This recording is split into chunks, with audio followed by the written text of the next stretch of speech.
Hello and welcome to the webinar, The Value of Data Analysis and Health and Justice Initiatives. My name is Mary Ann Dyer, Adult Redeploy Illinois Program Director at the Illinois Criminal Justice Information Authority. This webinar is part of the Illinois Data-Driven Health and Justice Project. Illinois has joined a national initiative to find ways to use data and share information across systems to better identify and address the needs of people with complex behavioral health issues who cycle through emergency departments and jails. These individuals are sometimes referred to as superutilizers. The purpose of these webinars is to provide a foundation of knowledge about superutilizers to facilitate productive conversations about how to intervene earlier for more positive and less costly results. This webinar features ways that researchers can use big data to help find superutilizers in the system and identify the points at which to most effectively intervene. We will also hear how local stakeholders can use not-so-big data collaboratively to improve various aspects of the criminal justice system. Our agenda is to go over our learning objectives, learn what data analytics can tell us about superutilizers in the health and justice systems, and then hear a local perspective from McLean County. Our learning objectives: by the end of the webinar, you will explore the process for incorporating data analysis into health and justice initiatives, recognize the importance of data to align cross-sector collaboration, and learn how the use of data analytics can lead to better diversion decisions with limited local resources for superutilizers. Our presenters are Matthew Bauman, Harim Naveed, and Erica Solomon from the Center for Data Science and Public Policy at the University of Chicago, and a team representing the McLean County Criminal Justice Coordinating Council, including County Administrator Bill Wasson, Circuit Court Administrator Will Scanlon, County Information Services Director Craig Nelson, and Dr. Frank Beck from the Illinois State University Stevenson Center for Community and Economic Development. Center staff will describe an exciting data project conducted with local jurisdictions involved in the National Data-Driven Justice Initiative, which focuses on redirecting superutilizers to more effective care. The McLean County team will provide an overview of the evolution of the Criminal Justice Coordinating Council's data-driven criminal justice work, including an upcoming partnership with the center. So now over to you, Matt. Thank you.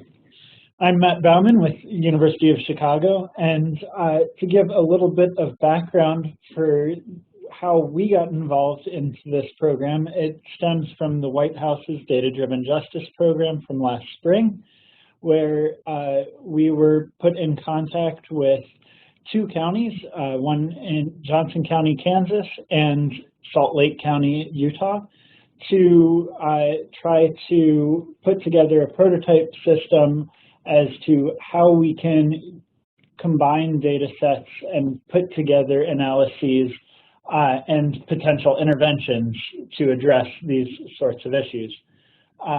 Along with me are Harim Naveed and Erica Solomon, and we formed a team this past summer as part of the Data Science for Social Good Fellowship, where we put together this prototype. Looking at Johnson County, we started with three data sets. Let's see. Can I advance the slide? There we go. Oh, did that advance the slide for everybody? I don't believe it did. I should be on slide 5 now. Okay. We put together three data sets from emergency medical services, the mental health centers from the county services, as well as jail, court, and probation from the criminal justice system. And looking at how the residents of the county had used these services, we started looking at the users that might be identified as superutilizers. You can see by putting this onto a Venn diagram within the county outline of Johnson County, where there are a total of about 575,000 people, that about a fifth of the residents had come in contact with at least one of these three services in the past 6 years. A small percentage of those people ended up interacting with multiple services.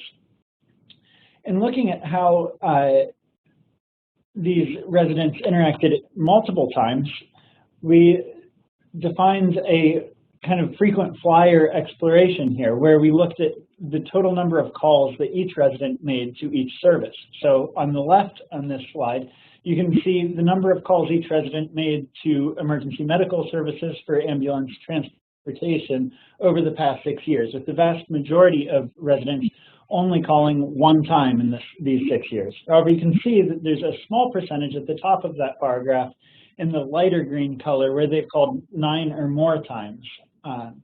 Similarly, we can do the same sort of analysis with the criminal justice system, looking at how many days each resident has spent in jail, where the majority, again, have managed to bail out or are released from jail within the first day or two of being booked, whereas a smaller percentage, about 10% of the population, spends a significant amount of time, 3 months or more, in jail.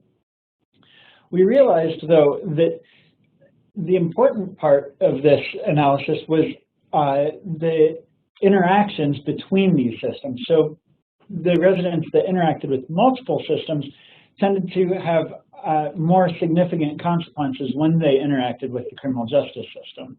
This can be seen on slide 8, where we've divided this population now into these subsets of the Venn diagram. So on the left here, again, is the entire population that has interacted with the criminal justice system.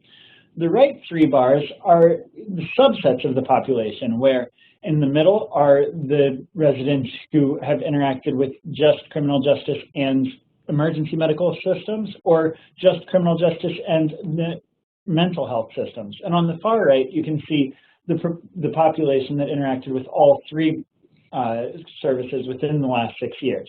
As you can see, the proportion of the population that ends up spending significant amounts of time in jail has increased, with more than twice as many residents who have interacted with all 3 systems spending more than 3 months in jail. Again, it also has an effect on how quickly they're able to bail out. The residents that interacted with all 3 systems weren't as able to bail out within the first day. They were half as likely to be able to bail out on that first day.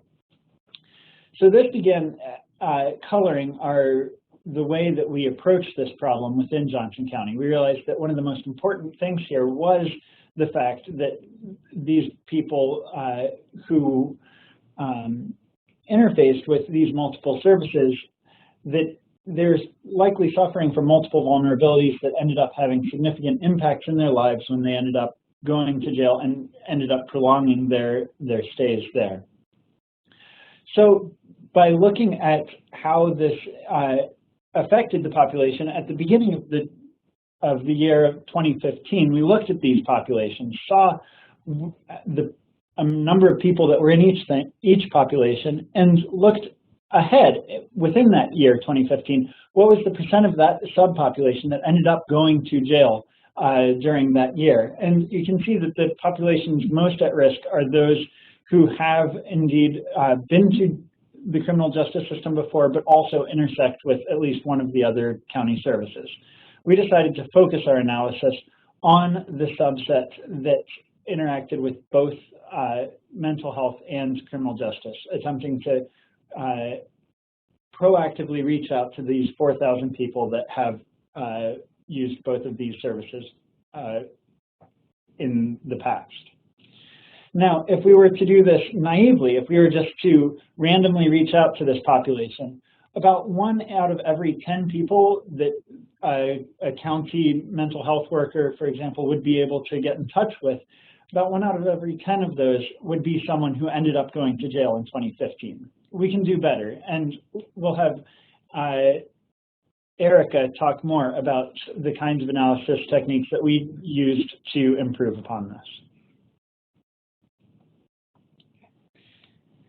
So one of the critical things that we were able to do with our partner in Johnson County is take the data that they have from these three systems, emergency medical systems, criminal justice, and mental health, and break this down to individual level data where we have one record for every EMS call someone makes, or one record for every jail booking, one record for every mental health appointment. And this allows us to build for each individual a timeline of how they interact with each of these systems and how these, to analyze whether there are any patterns in these interactions. So for example, what you see here is a timeline for one person from Johnson County who during a one-year window has multiple EMS calls followed by an entry into mental health services. They initiate contact with mental health, followed by another EMS call, and then a jail booking. And so we want to see whether this kind of pattern exists across lots of individuals in Johnson County and use this information to predict when someone might end up in jail so that Johnson County can make contact with them, prevent that jail booking from happening. So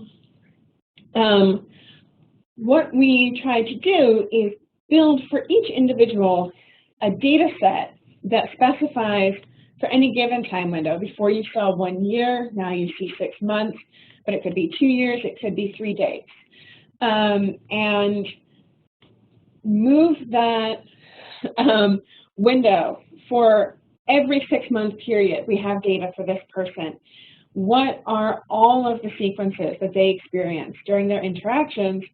Pull these into a data set and then use these to find common patterns and then feed these patterns into our predictive algorithm.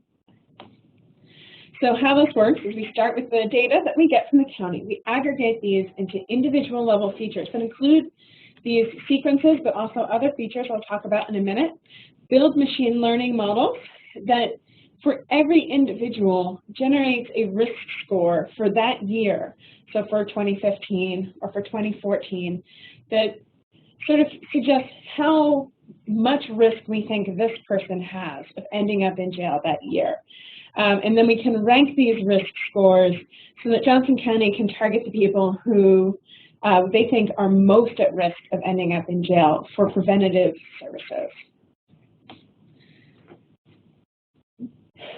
Okay, so some of those other features that we look at, those other sort of variables that we add to our model, these include just basic demographic information about individuals, such as their age, when they first made contact with the public system, the number of times they make contact with different public systems, and the number of bookings they've had overall or in the last year, the context of these interactions, so the number of different therapists they've seen in mental health services, or the number of different kinds of mental health services they've received, as well as those timeline features, like whether they've had 2 bookings within a single year. And then we combine all of these into one master data set that we then use to make our predictions. So Harim is going to tell you about how those predictions played out. All right, so you've heard now about what we set out to do, and our final product at the end of this is our list of risk scores. And for us, our final outcome is the prioritized list of the top 200 riskiest individuals. And how well did we fare? We found that actually 52%, or 104 of the top riskiest individuals actually end up going to jail in the next year. So with our current framework, where we suggest that these individuals are prime targets for like exact targeting by mental health professionals or appropriate case counselors, we could have prevented 104 individuals going to jail for a total of 20 years of jail time at an absolute minimum cost of $260,000.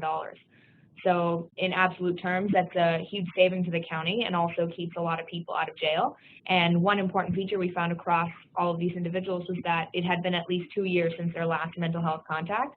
So one explicit intervention that can be done here is reaching out by a mental health counselor, and that's a very targetable, actionable insight that all this data analysis has given us. And that's it from the Center for Data Science and Public Policy.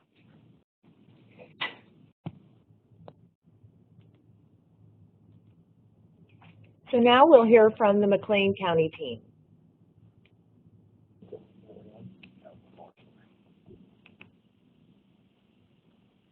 I'm Bill Wasson. I'm the county administrator from McLean County. And McLean County's government's recent initiative on mental health and substance abuse within the community began in 2007. And even though that we had provisions for mental health capacity grants within the community that provided for access to treatment and care for those that were underinsured or uninsured, we were experiencing a systematic trend of increasing repeat co-occurring mental health / drug offenders within the community. A team of court officers led by Chief Judge Elizabeth Robb identified an opportunity to develop what was then an emerging philosophy to provide specialized proceedings to address the increasing challenges that these co-occurring mental health patients created.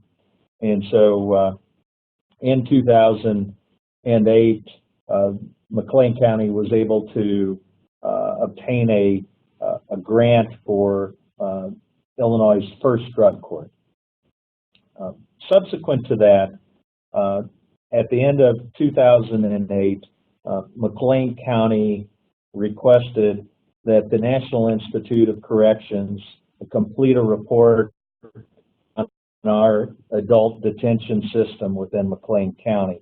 And that report was completed in January of 2009. There were a number of recommendations within that report, that initial report that was completed for us by NIC. Primary among those recommendations were the creation of a criminal justice coordinating council, and additionally some very specific goals relating to how we would then act upon and process information to try and define our problem and work towards solutions. One of those very specific mechanisms that was identified in those recommendations was implementation of a data analysis plan. And that data analysis plan is something that very specifically McLean County identified opportunities within the community. We're very lucky to have educational resources within the community, including the Stevenson Center at Illinois State University. And through outreach to them, we were able to contract with them to begin a data analysis plan for CJCC.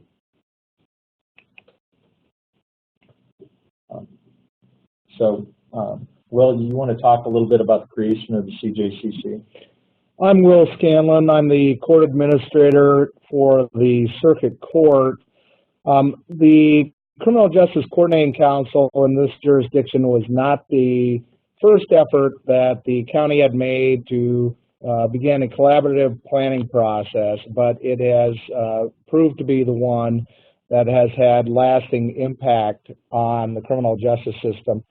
Part of the development of the data analysis plan from the NIC report included determining what is the purpose of the jail. And some jurisdictions may think, well, the purpose of the jail is to be a jail, but really when you break it into its components, you're talking about a pretrial incarceration system with elements about setting bond, determining the speed, paces of process, talking about pretrial release and supervision elements, the sentencing process where the delays to get to sentencing from trial or from plea come into play, whether the person is incarcerated or not incarcerated, what services are available in the jail, what services cannot be made available in the jail because of limitations on funding or staffing or because of the correctional environment, and then the post-trial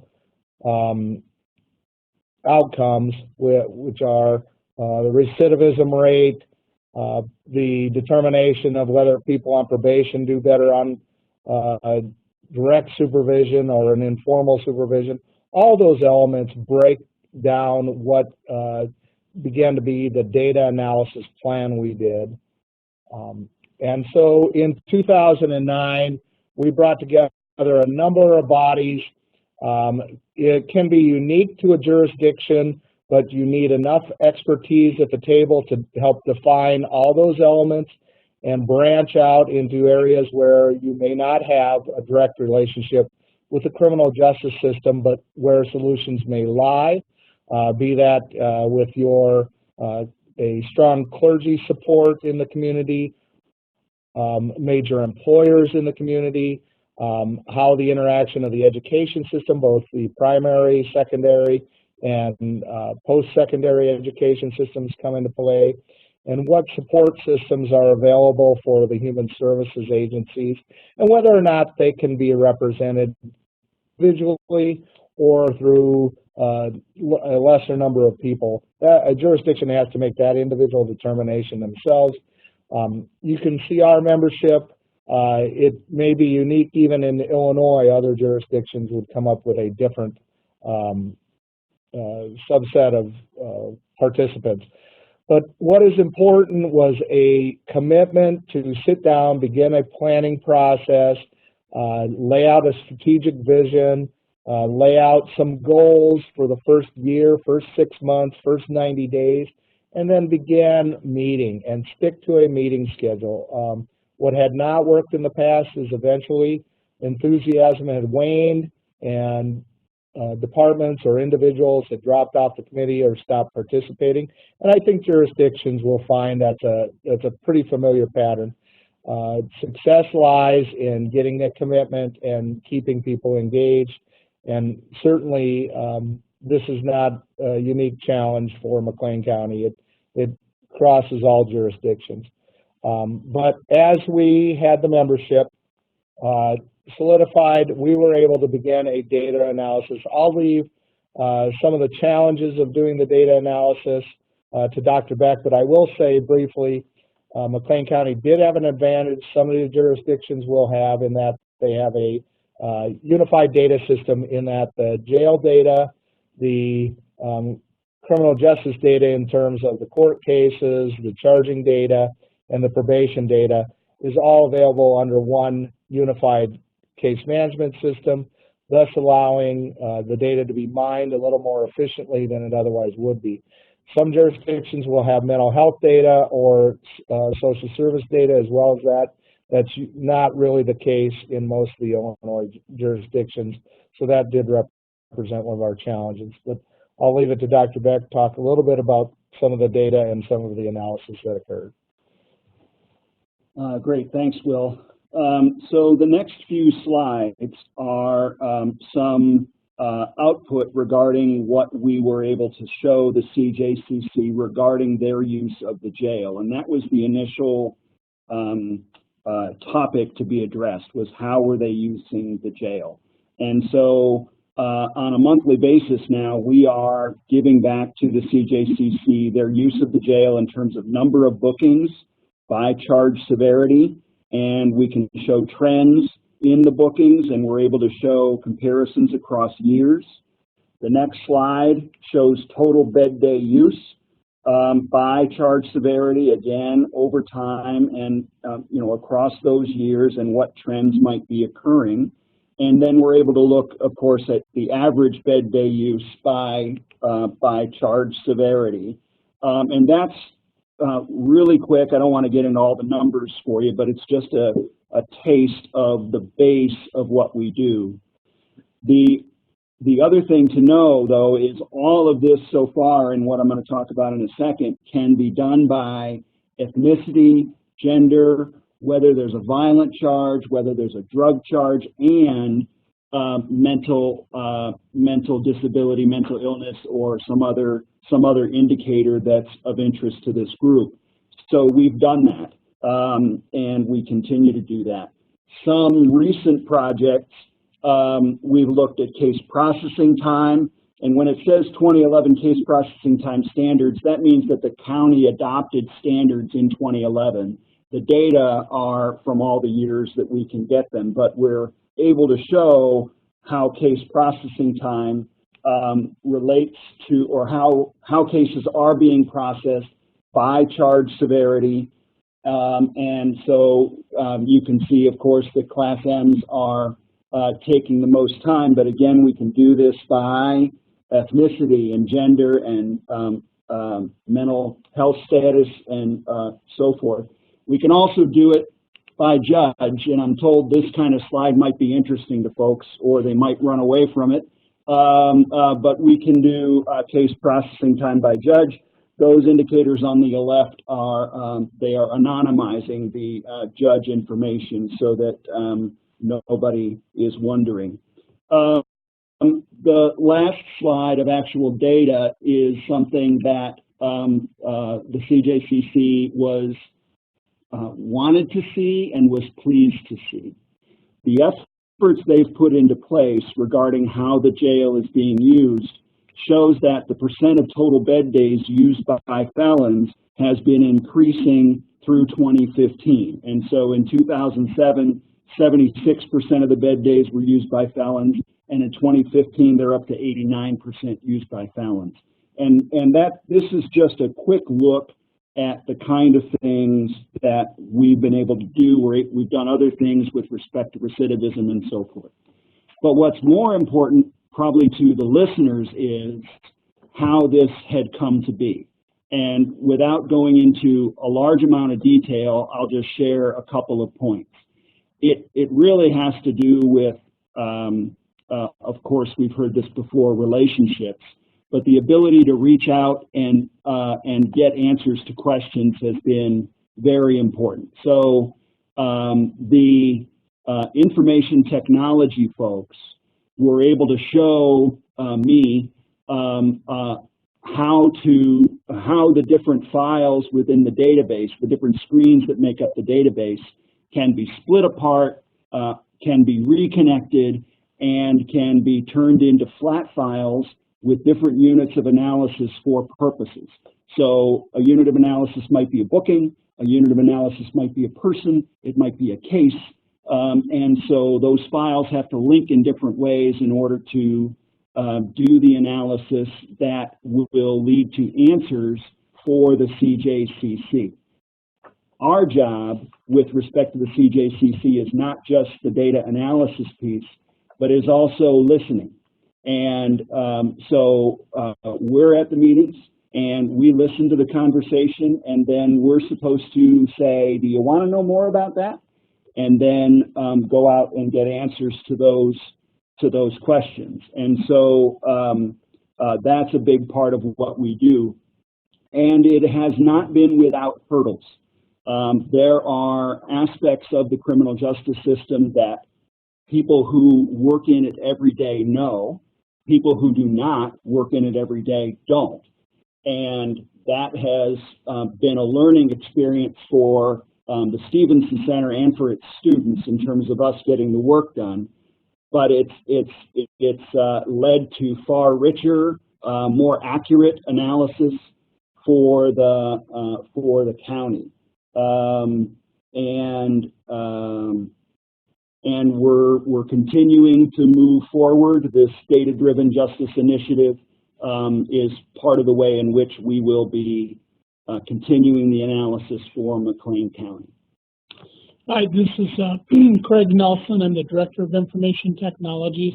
I just wanted to jump in for a moment and emphasize the strength of the relationship that my department has had with Dr. Beck and the importance that that plays in making sure that the data is understood correctly, because a report is not just a report, is not just a report, and the system and even different agencies may tally incidents in different ways. So we need to understand how that data is put together.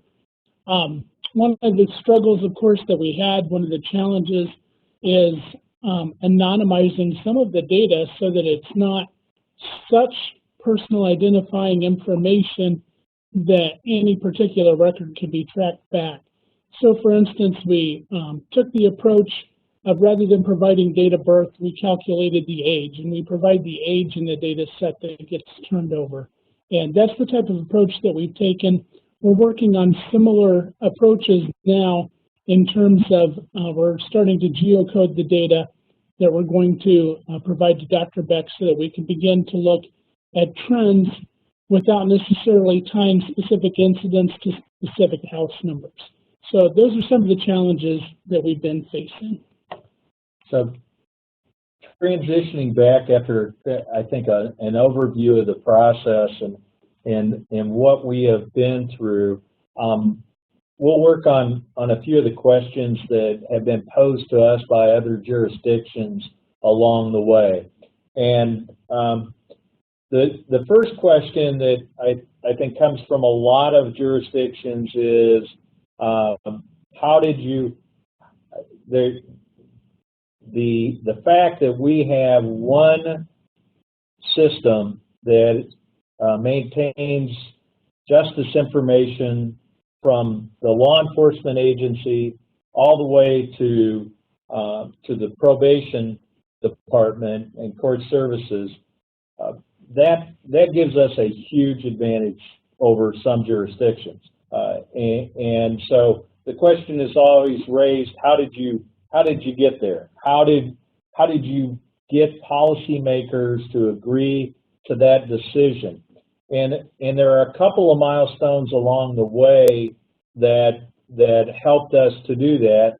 And fortunately or unfortunately, as is the case many times, money drove a lot of the decisions that were made here. And so the integrated justice solution that the county adopted was created because of a ever-expanding requirement to provide for support staff to maintain separate files in each and every one of our justice agencies.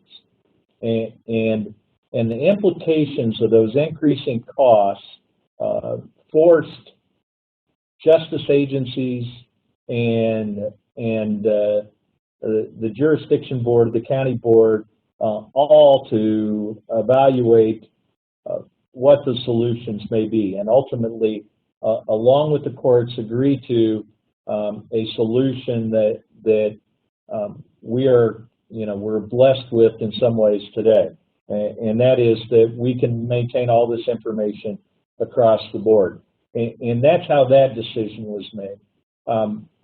Secondly, the CJCC, the creation of the CJCC, and the success, I think, of the CJCC, in some ways, again, is the result of a crisis.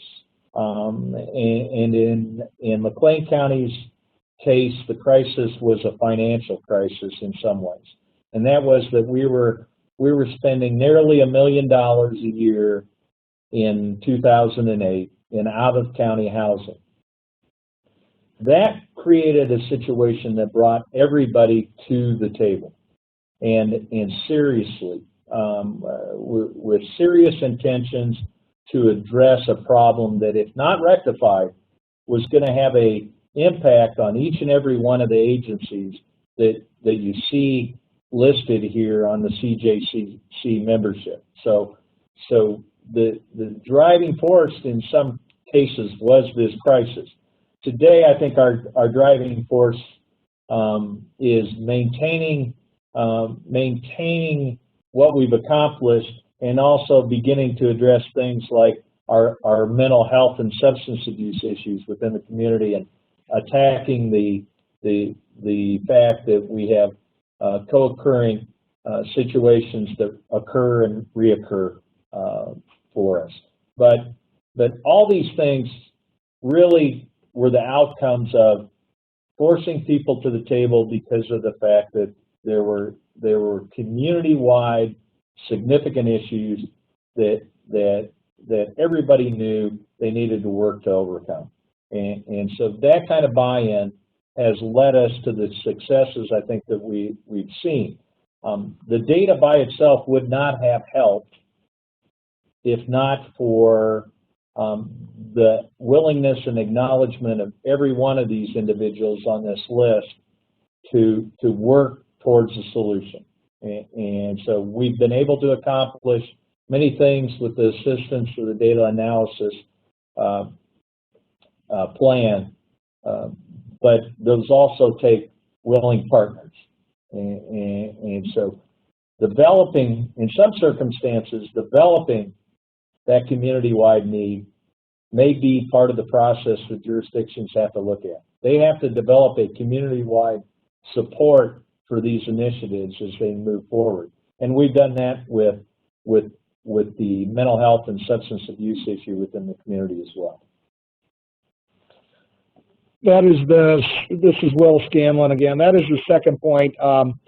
Whereas the initial efforts our last 7 years or so have been focused on the criminal justice system and managing the population of the jail, we are now embarking on what would really be the other half of this, or what will become the other half of this, which is the management of those persons who are involved in the criminal justice system or may become involved in the criminal justice system and have a behavioral health or substance abuse problem broadly. And that therein lies the challenge to both expand the membership, create a mirror image of ourselves in the behavioral health field, and deal with a population where there isn't as much control as there is when you have someone who is subject to incarceration. And the challenges of working with the laws governing mental health data, prescription data, and all of those we still are working on. We have some partial solutions, but they are not as complete as they can be. As the University of Chicago pointed out, they are able to identify those persons who are superutilizers through the combination of EMS data and criminal justice data. But then the challenge is, what can we do for programming? How can we do an effective intervention?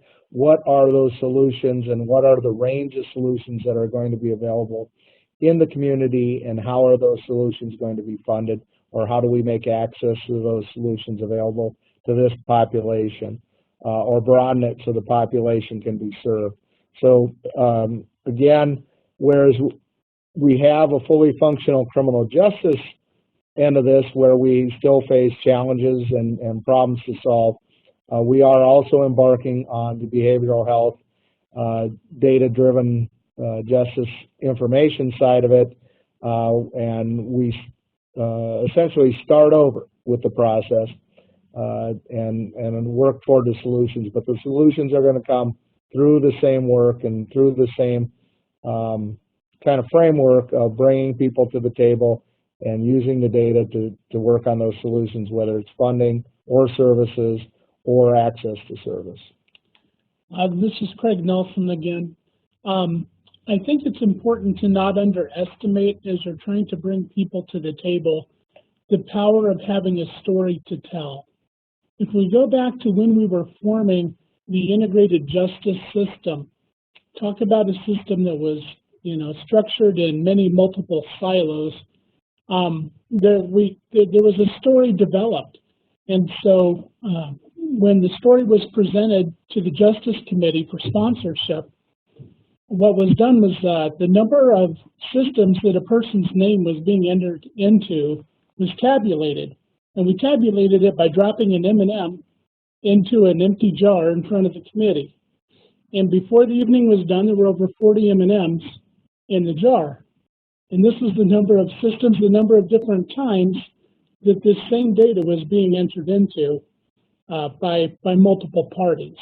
And so that visual, that story, had a compelling effect upon the committee and really provide a common reference point for all the multiple sponsors we needed.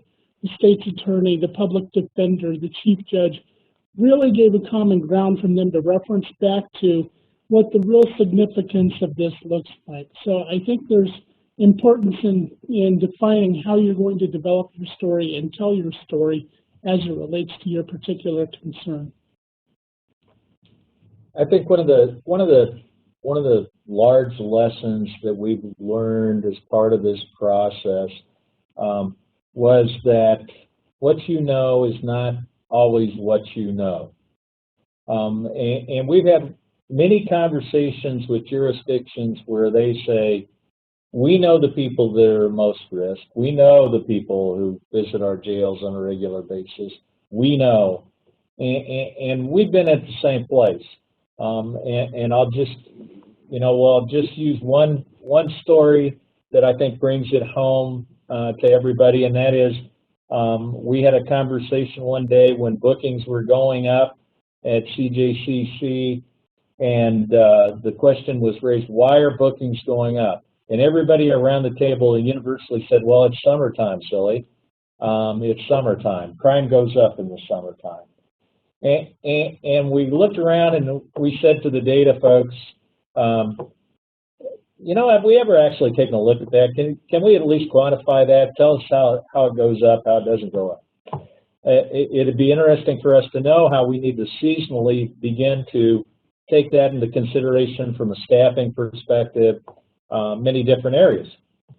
And interestingly enough, when the data came back to us, what we learned was in a college community where we have over 10,000 college students who visit us for 9 months of the year, crime goes down in the summertime.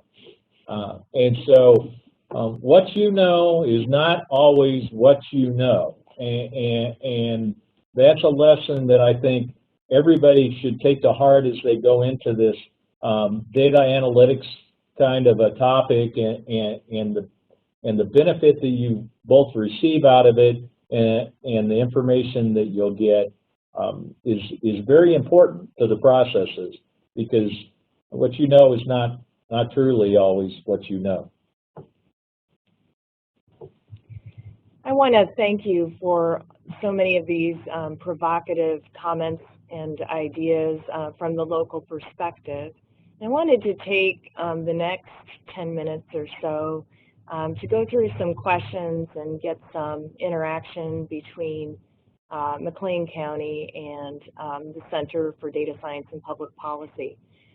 So first of all, I wanted to ask the question to McLean County, why now to step up for this opportunity with the center to go a little bit further with your data analytics. So for example, in the analysis of the jail or the use of jail, which is kind of your common paradigm that you go back to, were you noticing that there were people who were frequent flyers or frequent users of the jail, either through case processing or the bed day stay analysis, that made you want to look more closely at this population? And then second, after we hear from McLean County, I'd like to hear from the University of Chicago as to why McLean County is such an attractive partner for this project, although I feel after listening for the past 20 minutes, that is pretty self-evident. So McLean County, if you can talk about why now to enter into this data analytics project to look at superutilizers. Well, this is, I think this is an important next step piece of the puzzle.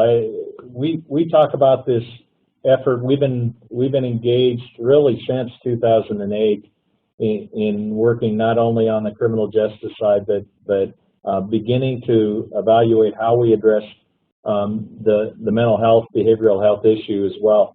And one of the benefits that we recognized after spending some time with individuals from the University of Chicago at the Data-Driven Justice Initiative convening in Washington, in conversations we had with a couple of staff members from the University of Chicago, is that they could bring to us experience with working with the health side of the equation that we didn't have yet. We feel like we've got a pretty robust situation with our criminal justice information, and we always talk about our criminal justice system as a spoken wheel system here, spoken hub system, where everything in our criminal justice system comes into one point and is distributed out from that point. We knew that that was not the case when we were going to have to do outreach to health providers within our community. And the experience that we see at the University of Chicago maintaining in that environment, and the work that they've been doing with Johnson County and Salt Lake City made it very attractive for us to look at opportunities to work with them. That sequential analysis that they demonstrated early on in this webinar and the interventions that drive from it before people, the predictive analysis, before people become involved in the criminal justice system is really where we are seeking solutions, where the McLean County behavioral health system wants to move to. We currently operate a drug court, a mental health court, but those are criminal justice involved persons. That next step to intervene prior to their involvement or at the first stage of their involvement and seek appropriate services is really the analysis that the University of Chicago brings and can assist us with, and that is the advantage of having them as a partner. This is Frank. The other thing that I think is in the mix here with respect to the mental health issue is placement within the jail, and that there's not presently facilities to do that in one way.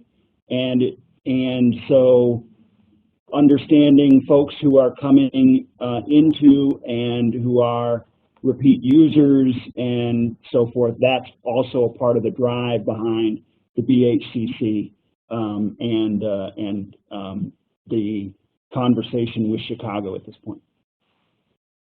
I think too that several of us attended the Data Science for Social Good conference this past summer, the University of Chicago, and the ability of the predictive analytics to simply impact for the better the lives of the citizens that were involved in those populations.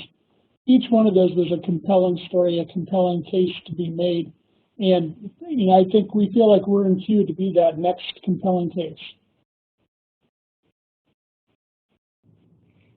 So from the center's point of view, what are the most attractive aspects of McLean County's, particularly I'm thinking of their unified case management system, that are going to make them an ideal partner for this project? Yeah, having data together like that is a great step, but honestly, one of the most important things for a county to have together is the political gumption to tackle a large project like this. McLean County is, as we've seen during this webinar, a very excited and motivated partner, willing to shake things up and pound down people's doors to get data sharing agreements and put together the data sets that are required to do these kinds of comprehensive analyses.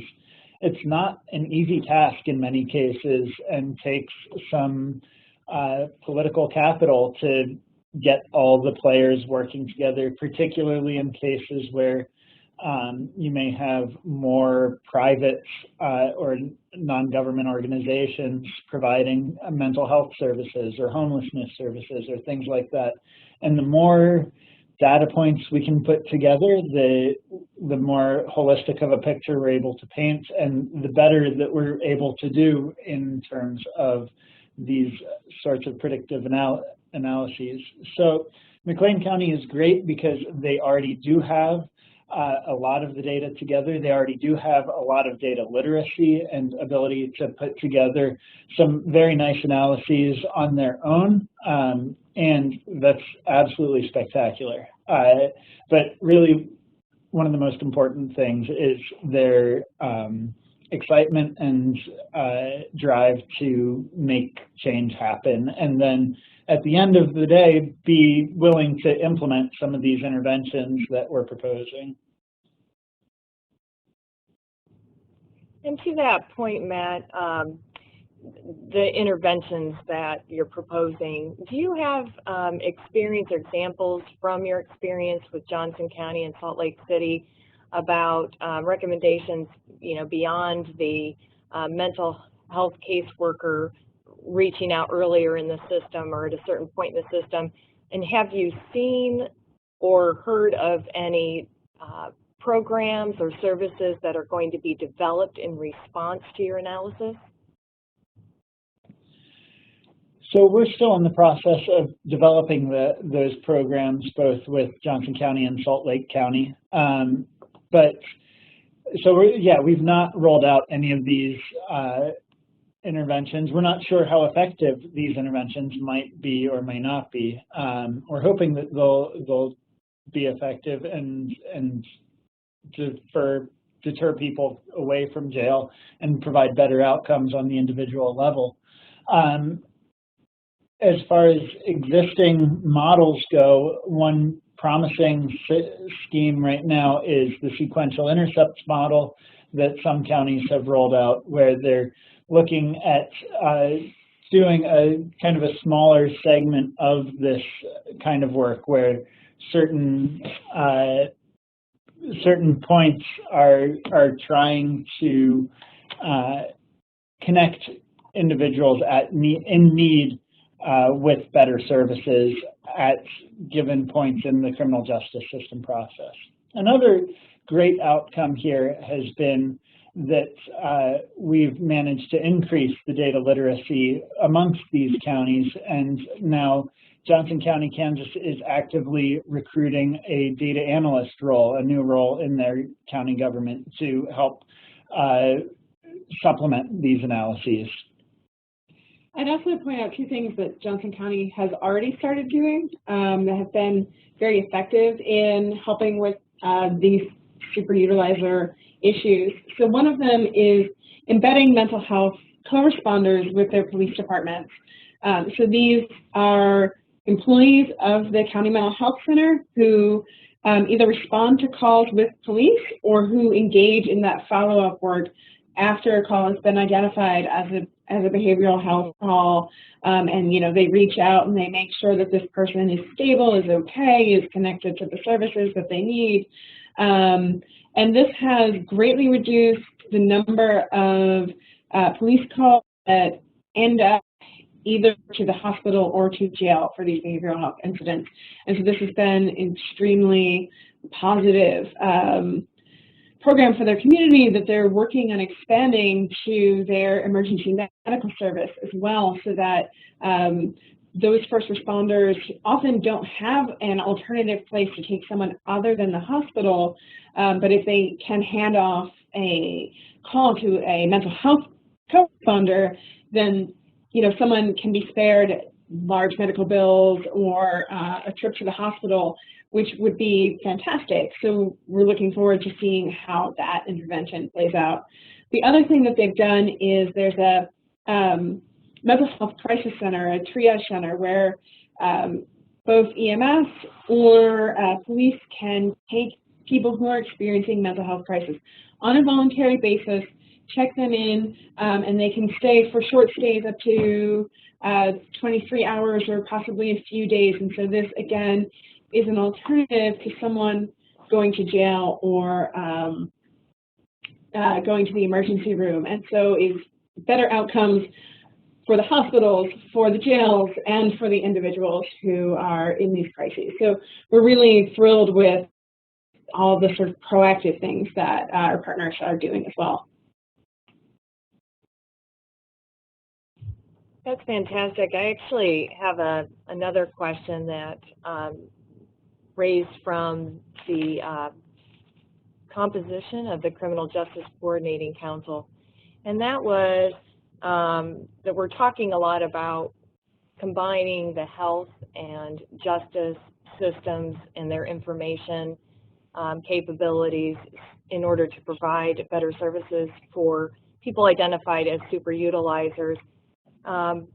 But there was a mention from Mr. Scanlon about education, and not only elementary, but secondary and higher. Has the University of Chicago, has the center, or similarly has McLean County looked at education data or data sets to kind of bring into this analysis of superutilizers? So there has been some conversation that we have had with the Regional Office of Education with respect to involving anonymized data from the education system as part of our analysis. We will be honest and say that is a road that we have just recently, within probably the last 60 days, started to have conversations about our education system, including our K through 12 school districts from across the county, our Regional Office of Education, our health department, and some of our mental health providers from the community are now working together in a work group. We have actually got a release, a standardized release that is now being utilized across all of those K through 12 jurisdictional entities to assist us in beginning to obtain that type of information. But we are challenged in some respects the same way that we have been previously challenged in looking at criminal justice data, and then more recently with health and substance abuse data, with the restrictions placed on us by both the federal and state laws. This is Will Scanlon, and I would echo what Mr. Wasson said. I think the goal there was to demonstrate to the schools that we were going to take a treatment behavioral health focus first. That is the advantage of having the health department and the regional office, which is the supervising entity for those school districts, on board in this project. Coming from the county's perspective, I think some of the education jurisdictions probably looked at us as prosecutorial functions first and treatment second, and a far distant second. So to have those resources on board to demonstrate the commitment to the treatment for the individual first and the solution for the family first, I think was crucial in opening up some of those doors.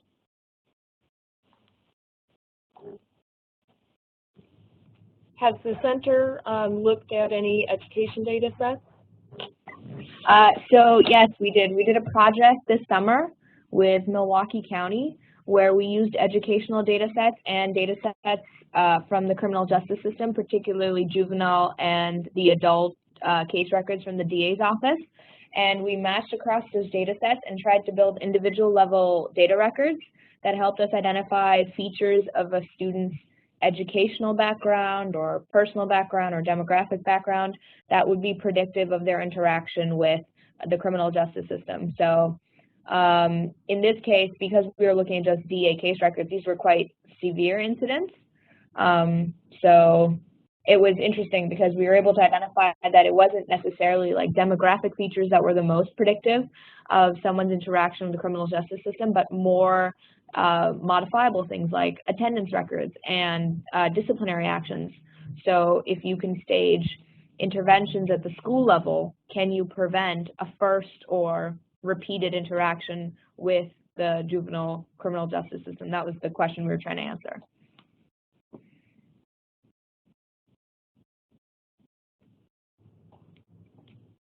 Thank you. One last question to kind of bring this full circle or tie this up is, how can community-based organizations be most effectively engaged in the projects that you're talking about? Well, from McLean County's, I think, perspective, we went through about a 2-year outreach that within the community that ended with the creation of the Behavioral Health Coordinating Council, the duplication of the mere duplication, as Mr. Scanlon described, of the CJCC that we've got a long history with, and that the Behavioral Health Coordinating Council has been in place for about a half a year, almost a year, I guess now, that behavior, the creation of that BHCC was the outcome of about a 2-year initiative within the community, where the county board went out and formed needs and best practices task forces within the community. We spent many evenings and mornings meeting with representatives from across the community for that 2-year period to produce what we think is a relatively insightful report, our mental health action plan, and that kind of buy-in was necessary to, I think, in the process was necessary if we're going to be able to have the political will to fund, to develop the funding, which we've been able to do within our community. We've been able to increase funding for mental health services moving forward, for doing data analytics with respect to these issues moving forward, and it really did require us to spend that period of time both educating and listening to the community. I think the only thing I can add to that is a community-based organization can be that dissenting voice that is necessary to the larger organization, particularly a governmental organization, to drive some focus on practices or policies that may be open to change, and they certainly can be persuasive to elected officials and to agency officials when they can demonstrate that the agency is overlooking a population.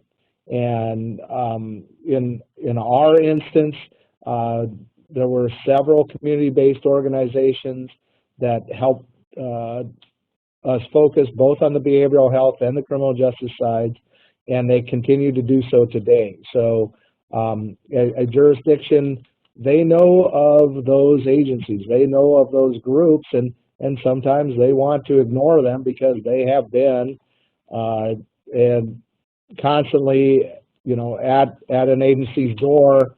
But I think in order to succeed, you both have to come to understand each other's point of view, and the agency can help drive the process if they're allowed to ask the questions and receive the data and understand it, and reach that data literacy, which was talked about earlier, that allows an organization to kind of move forward into analytics. And the only thing I want to add is bringing in an outside set of eyes was very helpful to our processes. We mentioned earlier in the presentation that we brought in the National Institute of Corrections back in 2008, 2009. Subsequently, we brought them back two more times to look at very specific areas on this problem.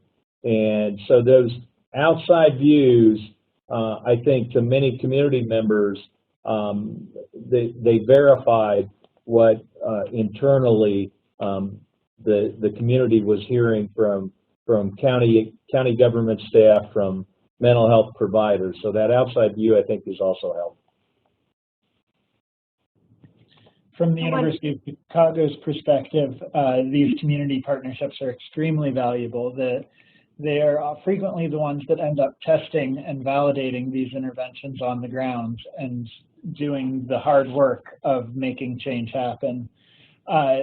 Additionally, we also, with part of our Data Science for Social Good Summer Fellowship, we rely upon these community organizations to be our partners as we validate and test out new and different ways to use predictive analytics to affect change at the community level.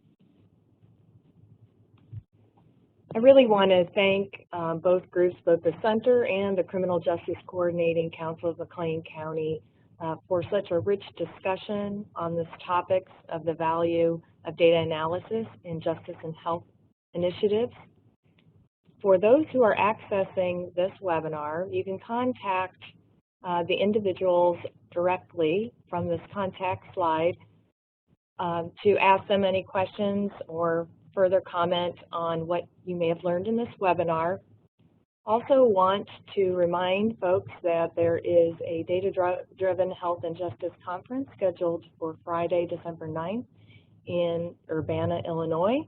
And for those who would like more information on the Illinois Data-Driven Health and Justice Project, please visit the website www.cja.stateil.us/ddhj. Thank you very much.